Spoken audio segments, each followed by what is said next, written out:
Hello guys, good afternoon, জয় জগন্নাথ। আর সবাই দীপাবলিতে বাজি ভাজি ফুটিয়ে ভালো আছো তো? তো ভালো থাকো, সুস্থ থাকো, ঠিক আছে।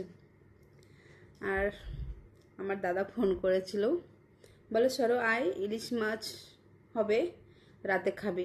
আমি বললাম রাতে তো আমি খাবো না, রাতে আমি খাই না, তো রাতে তো আমি খাবোই না। বলছে দুপুরে আয়, কাতলা মাছ করবো, রাতে ইলিশ মাছ করবো। আমি বলছি একদম না, তো ইলিশ কর যা কর, বাট ইলিশ মাছ ভাবা যায়, ছাড়া যায়? বলছে ইলিশ মাছ মানা তো করা যাচ্ছে না। আমি বললাম দুপুরে করবি তো আসবো। তো বলছে ঠিক আছে, তোর জন্য আয়, দুপুরে ইলিশ করবো, রাত্রে কাতলা করবো। আমাকে রাত্রে কাতলা কর যা কর, আমি খাওয়া নেই, বাট হ্যাঁ ইলিশ দুপুরে করবে। তাই এখন যাবো মার ঘরে খেতে। আর ইলিশ মাছের জুসটা ভীষণ ভালো লাগে খেতে। তোমাদের কার কার ভালো লাগে ঠিক আছে, কমেন্টে বলো। আমার ভিডিও ভালো লাগলে একটা লাইক করো।